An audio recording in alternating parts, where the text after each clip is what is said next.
Hello YouTube, my name is Rachel Mayo. Welcome to my channel and thank you for being here. I'm going to be discussing the full moon that's happening on the 14th of June 2022. It's happening in the sign of Sagittarius. I am going to talk about how this full moon is going to affect you according to the aspects that are activated at this lunation. So essentially that means you have to have your own natal birth chart. If you don't have your natal birth chart, I suggest you go to astro.com and get a free natal birth chart so that you may follow along. This is a really important full moon. It is being called a supermoon. And I'm going to tell you to go back to December 14, 2020. I believe we had a new moon solar eclipse at 23 degrees of Sagittarius.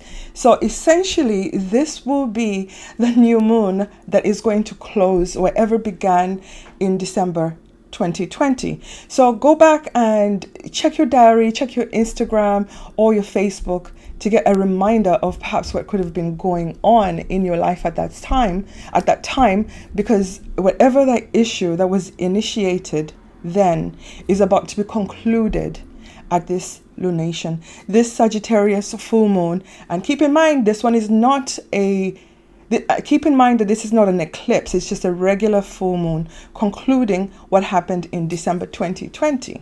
The degree that is being highlighted at this lunation is 23 degrees of Sagittarius. The moon is at 23 degrees of Sagittarius and the sun is at 23 degrees of Gemini. This opposition creates what we call a full moon. So check to see what you have at 23 degrees of Sagittarius, 23 degrees of Gemini. These degrees are being highlighted.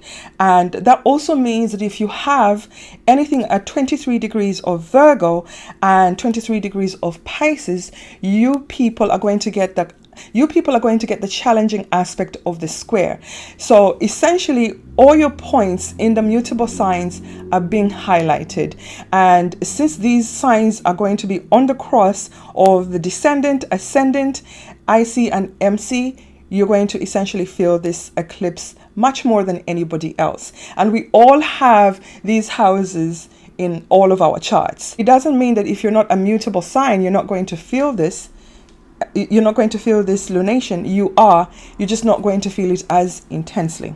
Lunations in the sign of Sagittarius are usually very hopeful because after all, Jupiter is the planet of hope and it brings abundance and expands whatever it touches. So there will be some sense or feeling of optimism, exuberance, and hope at this lunation.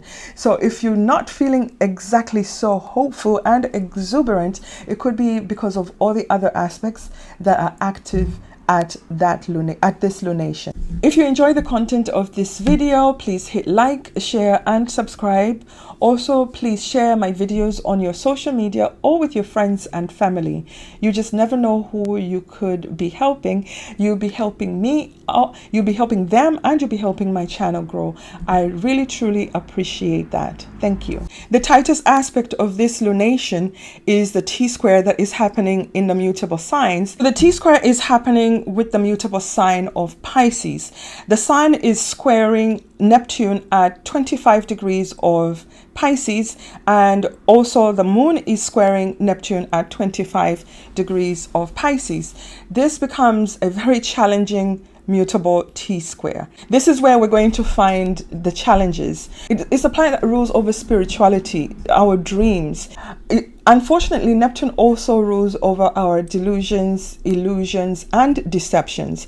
So this is what we have to essentially watch out for at this new moon. Where are we not seeing things clearly in the Pisces house? This lunation is going to highlight what you should be looking at without your pink glasses. It wants you to see things as realistically as possible, and that is being supported because Saturn is aspecting this lunation in a very harmonious way.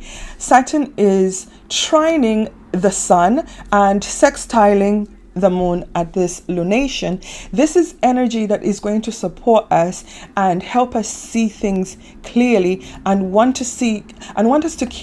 us keep the structures and things that are going to last a long time in our life. Saturn gives reality and longevity to things. Saturn gives boundaries.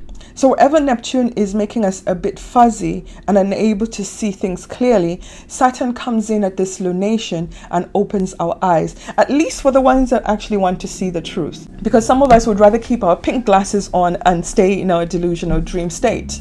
So for those that want to wake up and keep things real, Saturn is going to give you an opportunity to do so. So before I go on to talk about all the other aspects at this lunation, I want to bring your attention to some of the aspects that already happened prior to this lunation, but are still in effect at the time of this full moon. So the sun is in the sign of Gemini, and Mercury just freshly entered the sign of Gemini, and thank God Mercury is actually moving direct at this lunation.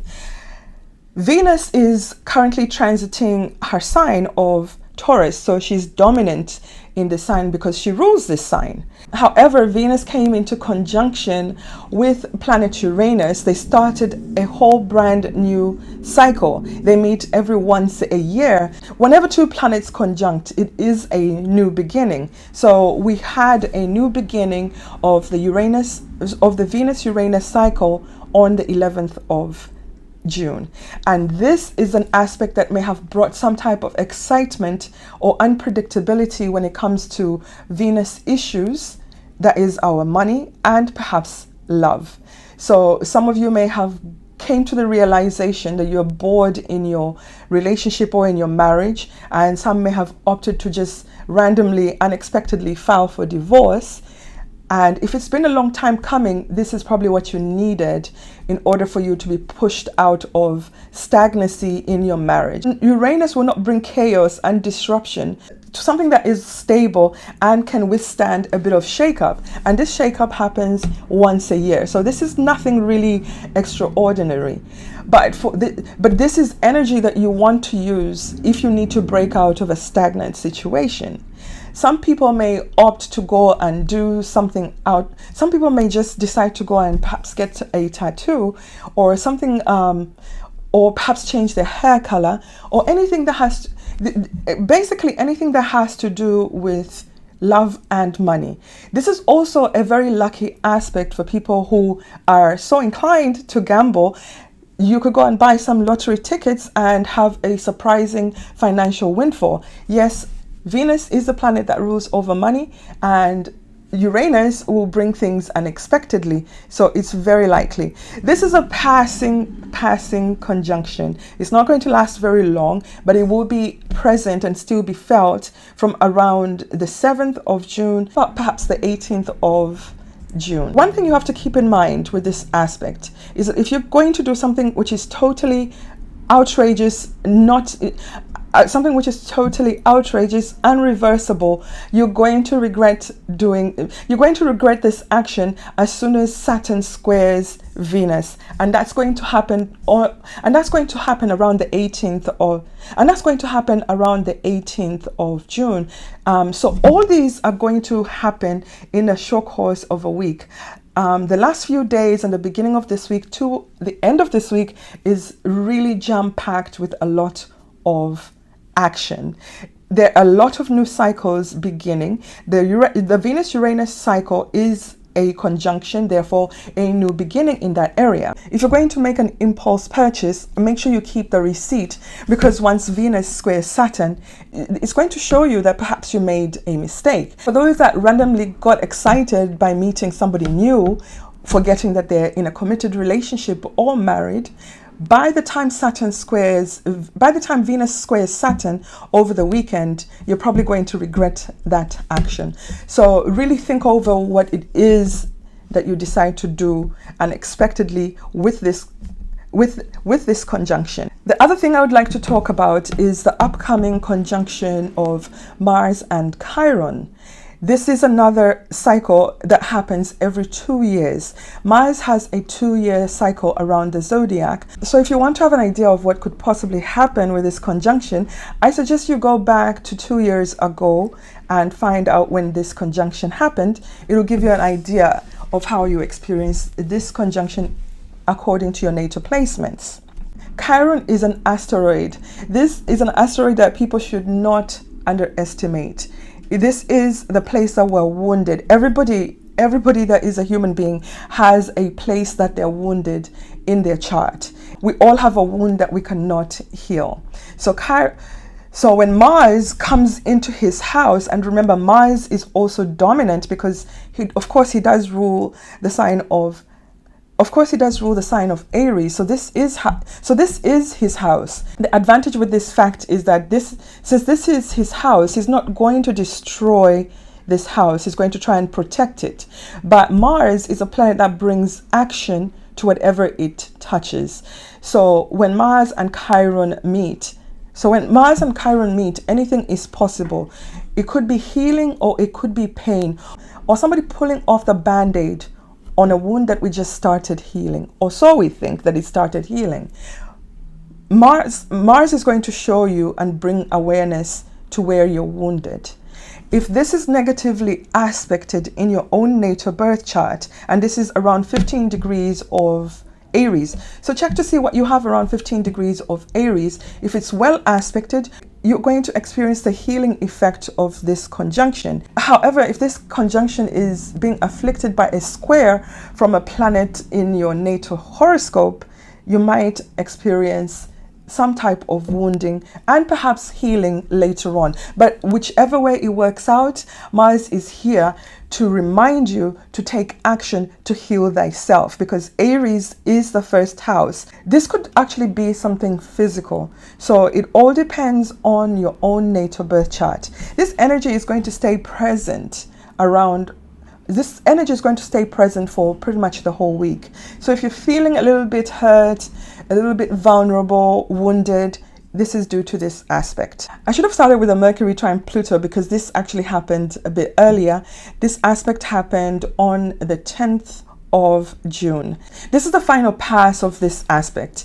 So to just refresh you, this aspect started at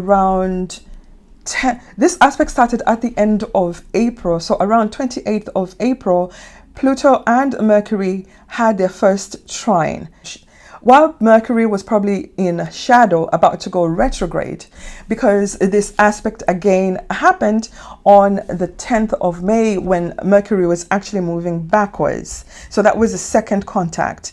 This is the final and last contact that happened on the 10th of June.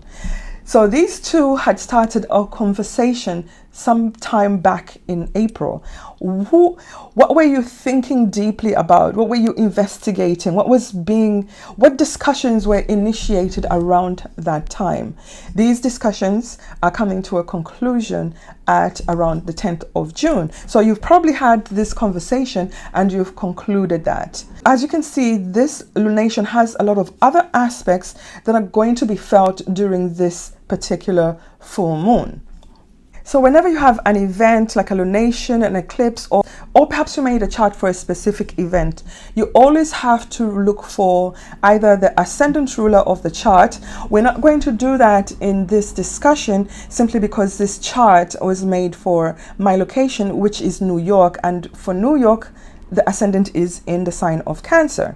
So forget the houses, just look at the aspects. So the other thing we look for, if it is a lunation, we have to look for the ruler of the lunation. The ruler of this lunation happens to be Jupiter, and Jupiter is standing exactly at the MC. Oh my God, I said we're not going to look at the houses. Jupiter is transiting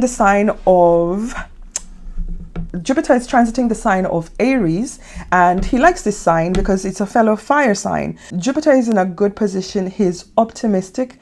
However, he's really not aspecting this lunation at all. There's no aspects to the sun or the moon. So the way I would interpret this, the ruler of the lunation is unaspected. This leaves you to be in charge of where you direct the energy of Jupiter. What does Jupiter rule over? Jupiter rules over our higher belief system, education, higher education, universities, professors, religion, priests, gurus, foreign lands, foreign people. It also rules the higher belief system The higher belief system of the ninth house is a belief system that was handed over to us either by our parents or perhaps our gurus or other type of elders. So essentially at this full moon, we are going to have to decide what we want to believe. What is your own higher belief system? Jupiter is making a sextile to Mercury, who's just freshly in the sign of Gemini, where the sun is. So perhaps you're going to have to look at the small details, gather all the information that is present at this time. Now that Mercury is actually moving direct, you do have all the information that you need. And Jupiter governs over higher belief system. So it's looking at the bigger picture. What is your bigger picture according to you yourself, not what was handed down to you?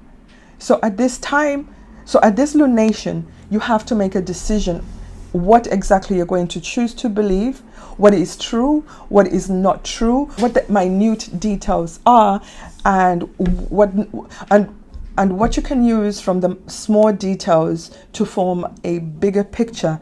Whatever decisions that you make at this lunation, they have to be based on your own belief system, not a system of other people, not a system that was handed down to you. What do you believe? What do you see for your own future, your own bigger picture?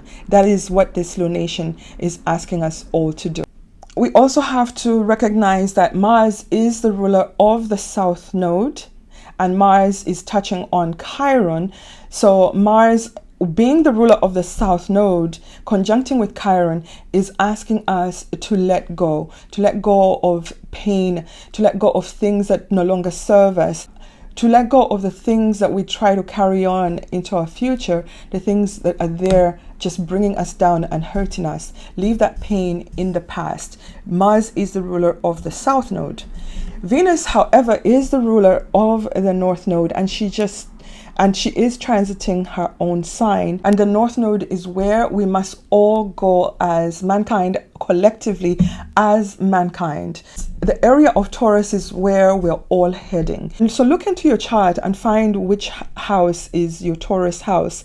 This is the direction where we must all go. This is the house that's being highlighted by the eclipses that we had and is going to continually be stimulated and highlighted. So Venus, the ruler of the North Node, began her journey into Taurus by first of all conjuncting with Uranus. Excitability, the unpredictable with love and money. Within a few days of this conjunction, Venus is going to square Saturn and is going to perhaps remind us and is going to perhaps show us where we perhaps could have made a mistake or acted too rashly or perhaps overspent or possibly ruined a relationship. Perhaps this is when you get discovered if you're unfaithful with a partner. Usually the aspect of Venus square Saturn can actually bring on breakups or financial losses. So if you did something stupid at the Venus-Uranus conjunction, you'll probably be paying for it when Venus squares Saturn. Then Venus is going to move on and meet up with the North Node. This is our destiny's point. So this is also again going to highlight money and love. So money could come into your life. Money that was destined to come into your life will come in at this point. And for others, if this house is not a money house, it's possibly going to bring in a fated romantic partner. It doesn't mean because it's activated by this point that you're the love of your life. It could just be somebody who you have some shared karma that you have to work through in this lifetime. If your chart is aspecting this point very harmoniously, perhaps you will meet the love of your life and this person will stay in your life for a while to come. They are being brought in through the karmic nodes. So this could be something karmic and destined. Aries ascendant, sun or moon. This lunation is happening in your ninth house. The ninth house is a Sagittarius house, this house is ruled by the planet Jupiter. This lunation is going to make a favorable harmonious aspect called a trine, because Sagittarius is a fire sign, and so is Aries. So you may actually feel the more positive aspects of this lunation. After all, let's remember that Jupiter is actually currently transiting your sign, so you are hosting the ruler of the lunation. You have some ability to direct this energy in the way that you want. And you also have the power of your ruling planet, Mars, also transiting in your sign at the time of this lunation. However, Mars is not directly aspecting this lunation because the Mars is around 15 degrees and the lunation is at 23 degrees. So the orb is very wide. Everywhere you look at it, you have so much supporting energy in your house. You have so much supporting energy transiting within your house. You have your ruling planet transiting your house. So you have some direction, some directional influence of how this lunation could work. Aries should listen to everything I said at the beginning of this introduction, because everything applies pretty much to you. Since the ruler of the lunation is in Sagittarius, so everything that Sagittarius rules is going to be highlighted at this time, and all those things I mentioned, all those things were mentioned in the introduction. Taurus, ascendant, sun or moon. This lunation is happening in your 8th house. The 8th house rules over other people's money, intimacy, death, sex, and rebirth. So perhaps you began something back in 2020, December 2020, that is concluding at this time. Anything to do with loans, mortgages, other people's or any other type of other people's money. For some people, this could be talking about the future of an intimate relationship, or perhaps division of assets if you are one of those people that is going through a separation or a divorce at this time. This might be the time that you will be actually concluding this. This is actually the time that things will come to a head and culminate. This might bring a conclusion to any of the things that you may have initiated around that time, or anything to do with the 8th house. Your ruling planet Venus is not aspecting this lunation. Your ruling planet is dominant, transiting her own sign, and so you are very powerful in the Taurus area of your chart. If you want to know what your ruling planet is really doing at this lunation, I suggest you go back and listen to the introduction, because I do go in depth about Venus's journey at this time of the lunation and the week after. Gemini, ascendant, sun or moon. This lunation is happening in your 7th house. The 7th house rules over our committed relationships, our marriages, our partnerships, our business agreements, or anything that has to do with the other.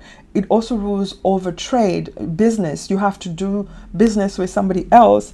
You have to interact with somebody else in order to exchange goods and make money. Some of you may have initiated a divorce 2 years ago, perhaps in December, like I mentioned in the introduction of this video, that this was the last time that we had a lunation there, which was a solar eclipse at around 23 degrees of Sagittarius. So something could have started at that point and is concluding now. Some of you, if you've been having problems in a marriage or a partnership, business agreement, this is the time that you may decide to just call it quits and end everything and go your separate ways. Some people who've been dating for a while, this might be the point that they decide to take a relationship towards they may decide to take their relationship towards the next level, simply because there's a lot of things going on at this lunation with planet Venus. And of course, planet Venus rules over, other than our money, it rules our relationships. So this might be a really there might be a lot going on in agreements and marriages at this time. Let's look at what your ruling planet Mercury is doing at this lunation. Mercury is aspecting the ruler of this lunation, Jupiter, who is currently transiting the sign of Aries. He is aspecting Jupiter by a sextile. So there is some good news, some good conversation going on between these two planets. Mercury is also aspecting the planet Pluto, they're having their final discussion of whatever may have started sometime in April this year. Now they have come to, this is the last pass, and they're concluding this conversation. So go back and listen to the introduction of this video, because there's more information that you may get, because there's more information that will help you put everything together and also discover which other degrees are activated around this lunation. Cancer, ascendant, sun or moon. This lunation is happening in your 6th house. The 6th house rules over our daily routine, our work, what we do every day. That could be our health, our diet, our exercise regimen. It also rules over our co-workers and our known enemies. I always stress our co-workers are not our friends. They could become an open enemy at any moment, given a run-up for a promotion or an increase in pay or an increase in hours. So yes, your co-worker is not your friend, they're your acquaintance. So anything could, so if you've been having issues in any of these, so if you've been having issues in this house with any of the things that I mentioned, these things are going to be concluded at this time.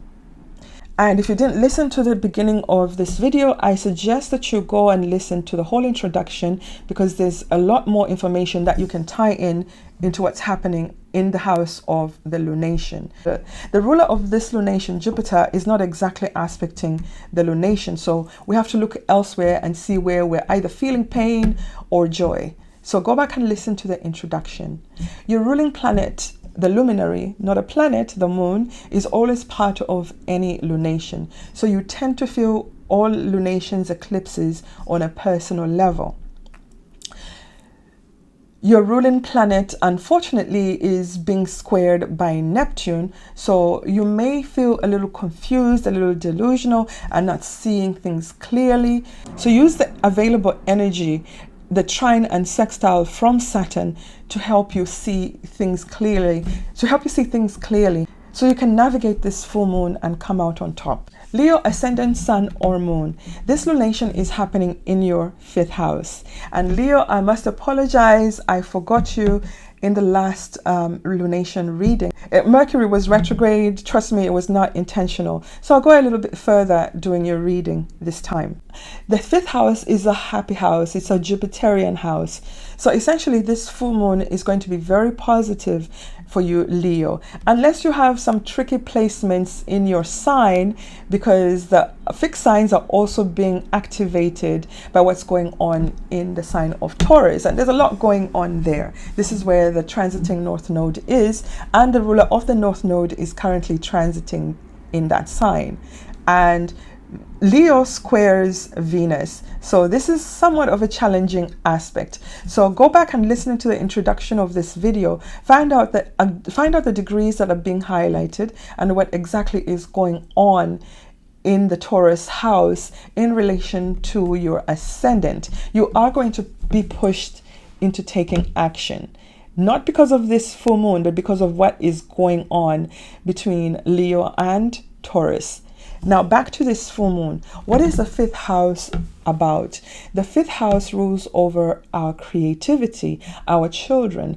Our children, after all, are a result of our creativity. It rules over talents, entertainment, sports, gambling. This is the house that rules over our past karma that is given to us to use in this lifetime. So this is karma that you worked for in a past life. You're not working for it now. You've already earned it. This is earned karma.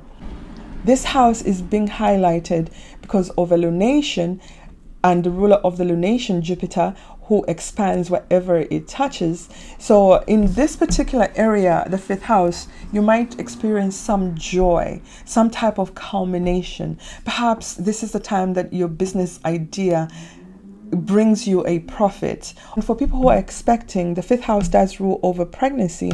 This is the time that you may actually give birth.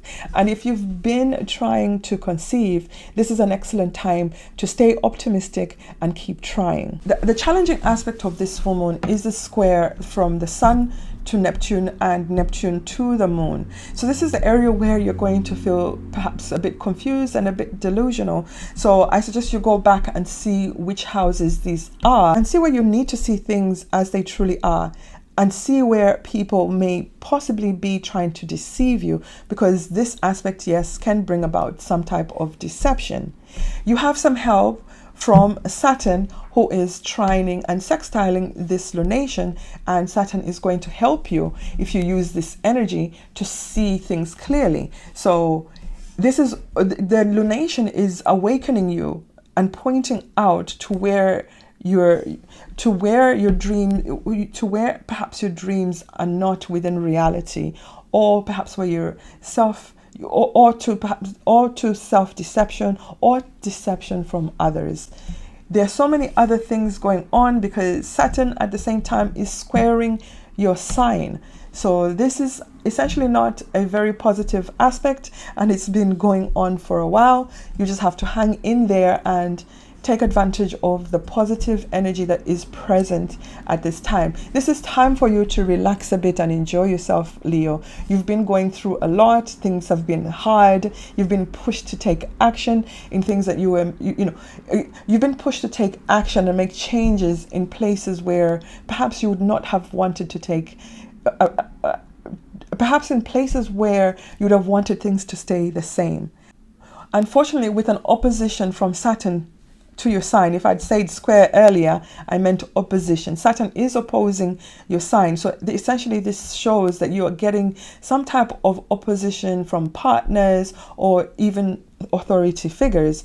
The challenging aspect is the challenging square aspect is coming from the square with whatever is going on in the sign of Taurus. And I did talk about this extensively at the beginning of the video. So go and listen to the introduction. Try and take advantage of the positive energy that's being given to you at this lunation, and listen to the advice of the other. This time Saturn is positively aspected. You may actually get assistance from a spouse, a committed relationship, or even a lawyer. So take their advice. They know what they're talking about. Virgo ascendant, sun or moon. This lunation is happening in your 4th house. The 4th house is where we are most vulnerable. It is the lowest point in the zodiac. It is where the IC is found. And Virgo, you are a mutable sign, so it means that you are a part of this mutable T-square. So this means that this lunation could be slightly uncomfortable for you. You're going to be pushed into taking action on the other angle, or the other angles in your chart, because all the mutable signs are being activated by this lunation. And unfortunately, with the square to Neptune, this is the area where we're not seeing things clearly. The other things that the 4th house rules over is our home, our mother, our home country, our deep hidden emotions. Essentially, it rules over our family and our ancestors. So if you did initiate something 2 years ago at the solar eclipse, which was also at 23 degrees of Sagittarius, this is the time that things are coming to culmination. Things are concluding or ending at this time. So if you had an ongoing argument, perhaps with a family member, or you had initiated some type of real estate transaction, this is the time that you may be concluding this. So this is the time that you're going to have a conclusion or a culmination in anything of the areas, in anything that I mentioned with the 4th house. If it's not anything to do with where you live or your home country, it could have something to do with your mother. Perhaps something is coming to an ending with your mother, or a culmination with someone in your family. So if you have elderly parents or grandparents, or somebody has been ill in your family, unfortunately, this is also the time that they could meet a natural ending at this time. I suggest you go back and listen to the whole introductory part of this video, because there's a lot of information that I mentioned at the beginning, and you may want to know what degrees are being highlighted. The ruler of this lunation is unaspected, so therefore we have to look at the other things that are happening around the time of the full moon. Ruling planet Mercury is actually active at this lunation. He is aspecting planet Jupiter, who is transiting in the sign of Aries. So there is a sextile going on with your ruling planet, and this is a harmonious this is a harmonious aspect which gives you some type of directional power at this lunation. So perhaps in one small area you will get some type of good news. And if you apply yourself, because the sextile aspect needs a bit of effort, so if you apply yourself in the Gemini house and in the Aries house, you direct the energy there, you may actually have a positive outcome. Libra ascendant, sun or moon. This lunation is happening in your third house. The third house is the house that rules over communication. It rules over our gadgets. That is our phones, our computers. It also rules over communication, any type of communication. It rules over our learning ability, the skills that we have, and it also most of all rules over our neighbors and our siblings. So if you had an ongoing argument with a sibling or a neighbor over the past 2 years, this is when it's probably coming to an end or a culmination. Something is going to end in any of those three things, in any of those areas that I mentioned. Some of you may have been learning something. We're in a training program. This could be the time that they're concluding this program. If you had an ongoing dispute with either your neighbor or your sibling, you could be concluding this dispute at this time. You may have to agree to disagree, or just simply disagree and go your separate ways, whichever works for you. Your ruling planet Venus is very active at this lunation, actually active all month. Venus is transiting her other sign. Venus is transiting Taurus, which is the other sign that is ruled by planet Venus. So she is dominant in that sign. So look to see what house is your Taurus house and see all the issues that are being highlighted. I explained extensively at the beginning of this video. So if you didn't watch the introduction of this video, I suggest that you go and watch it from the beginning I suggest you go and watch this video from the beginning. Listen to the whole introduction. Venus is your ruling planet, so whatever she does at any given time is very important to you. And she's doing a lot. Scorpio ascendant, sun or moon.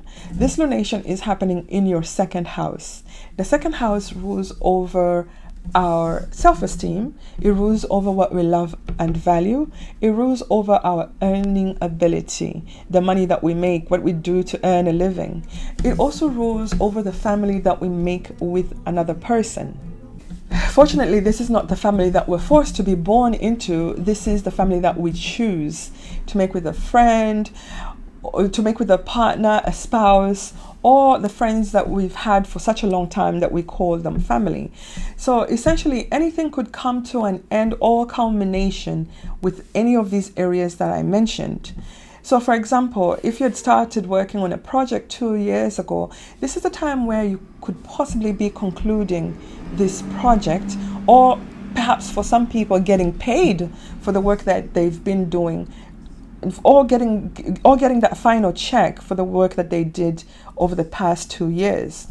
If you had gone through a period of depression, or not valuing yourself, or perhaps undercharging for the services that you give to others, this could be the time when you decide to value yourself and your services more. This could be the ending of you charging less for your services and the beginning of you charging more money. So you'll be making more money and your self-esteem is going to be raised. You'll be feeling a whole lot better about yourself and your bank account will be looking fine. So for people who had an ongoing dispute in a place of employment or with a partner, anything to do with how you make money, if there was some type of disagreement that has been ongoing, this is the time that it could come to a culmination and an ending. Things could be concluded at this time.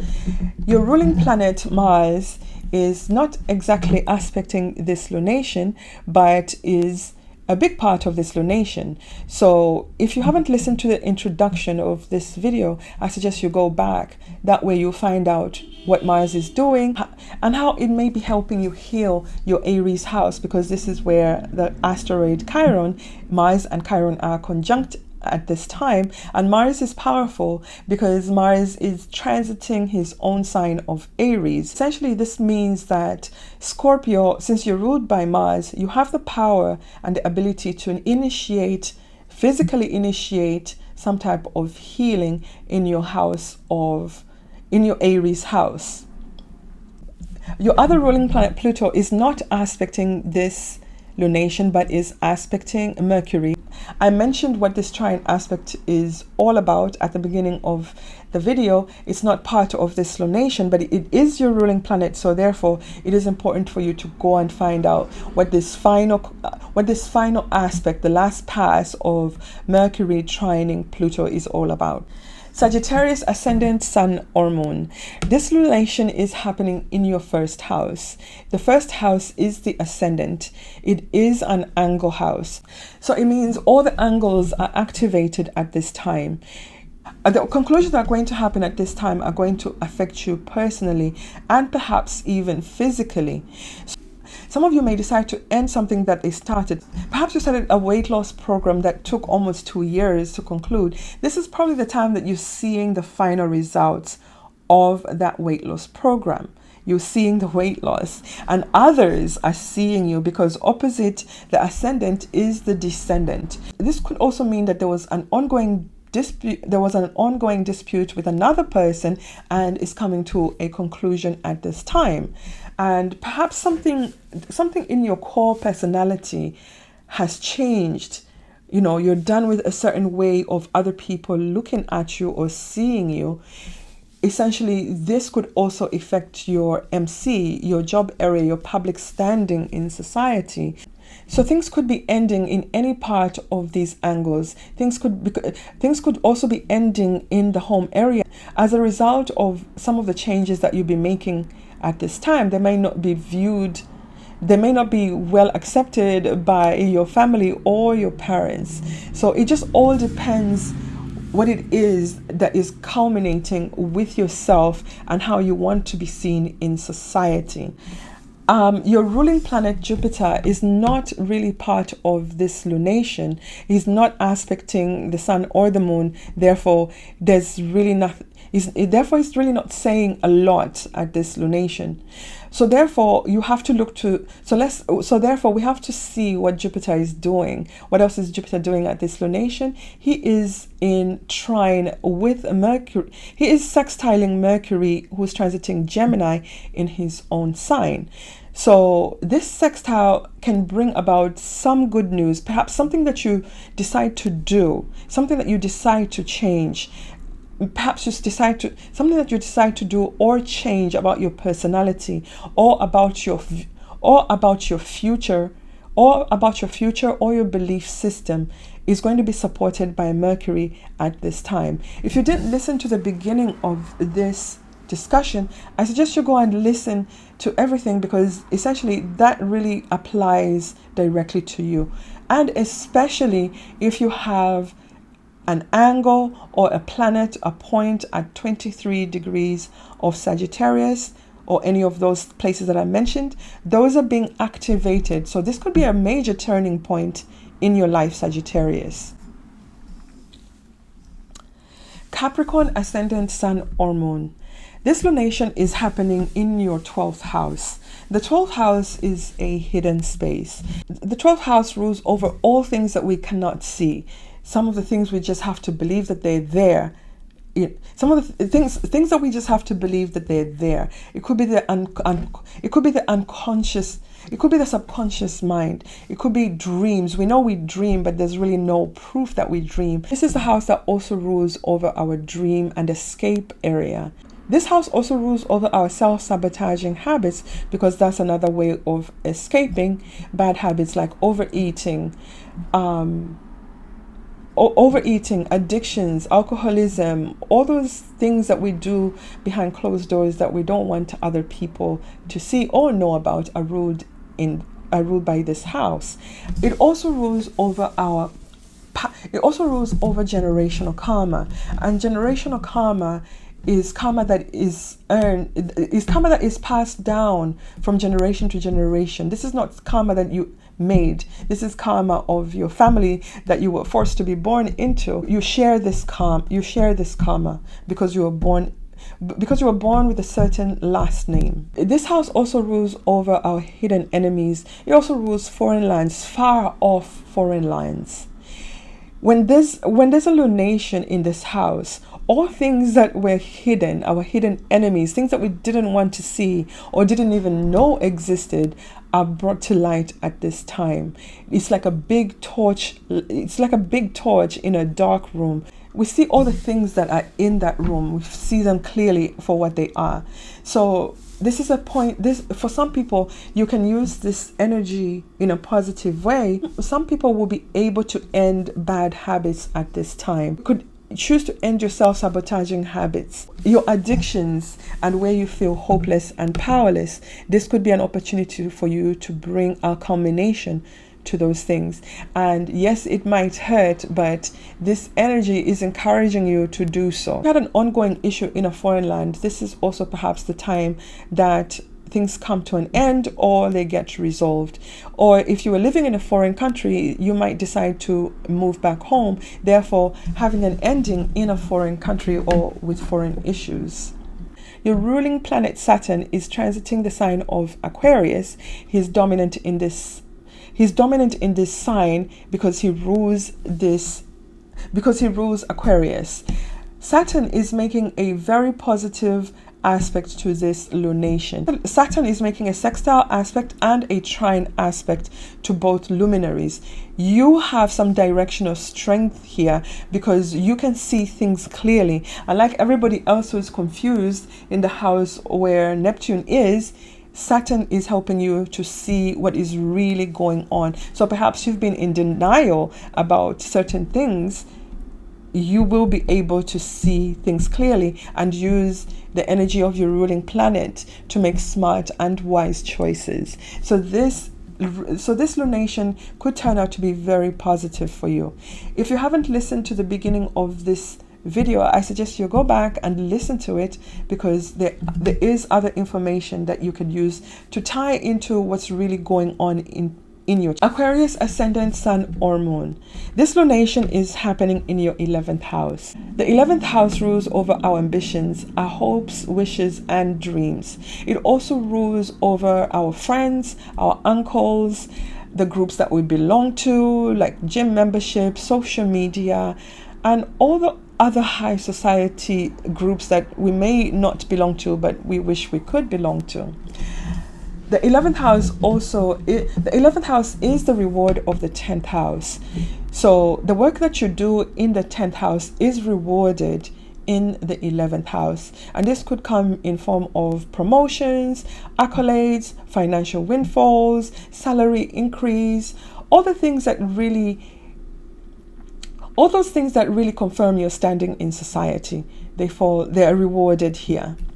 You've had an ongoing issue or dispute perhaps with a friend or an organization or a social media platform. This is the time that it will come to a conclusion, or this is the time you may resolve those issues, or things will just come to a conclusion. If you've been working hard on a big project for the past 2 years, this is the time it also may conclude.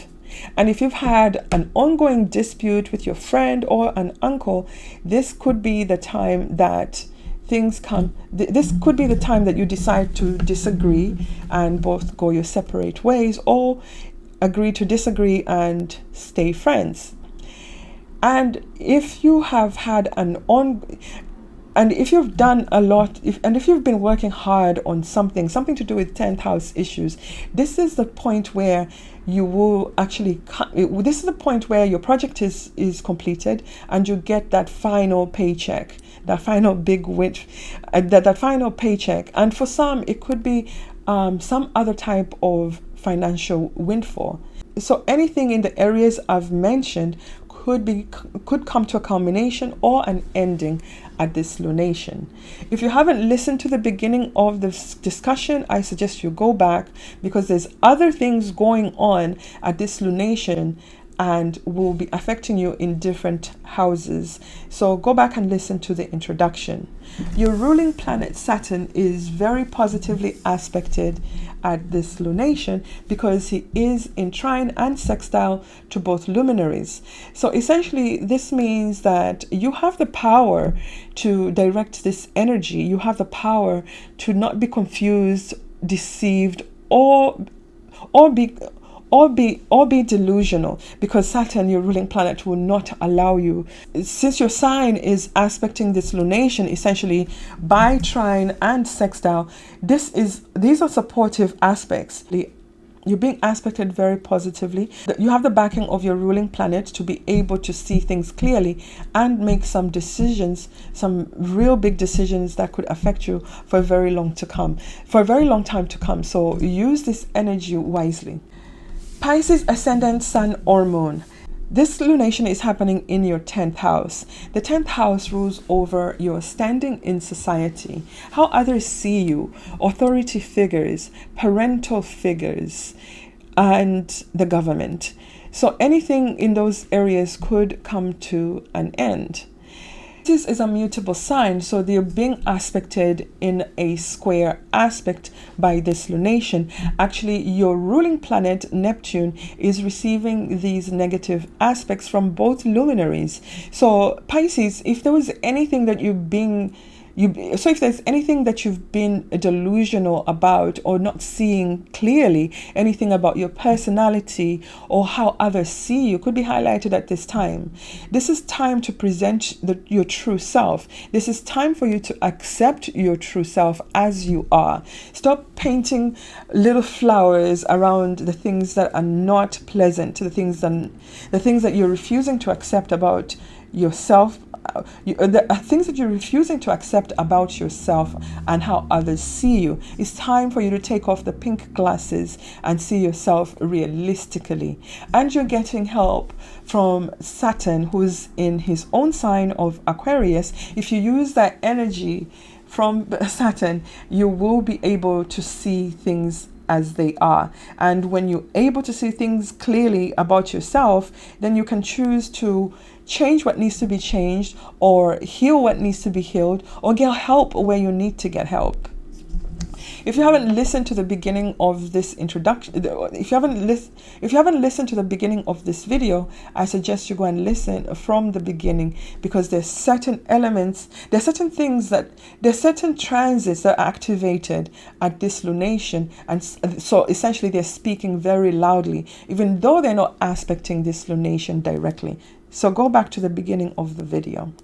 Your other ruling planet, Jupiter, is actually being aspected in a positive way. Jupiter is transiting in the sign of Aquarius. Jupiter is transiting the sign of Aries, and he's happy in the sign of Aries because that's another fire sign.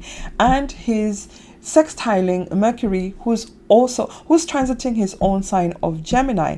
This is harmonious energy. However, you have to take some type of action to activate this sextile aspect. It just does not happen like a trine aspect where things just flow to you. You have to make take some initiative in these two houses. So you may have started a new job 2 years ago, and perhaps this is the time that this job is coming to a conclusion, maybe by choice, or perhaps you're being let go. This is the 10th house. Or if you had any ongoing transactions with the government or some type of authority figure, this is the time that this is coming to a culmination or some type of ending. And since this is also the parental axis, if you have aging parents, an aging father, or parents who have been ill for a while, this is the time that their existence could come to a natural conclusion. For some of you that have been going through a separation or a divorce, this is the time that your standing in society or title in society will also change. If you were married, you will no longer be married. for some people, it could be their name that has a change, or how they're seen, or something to do with their standing in society.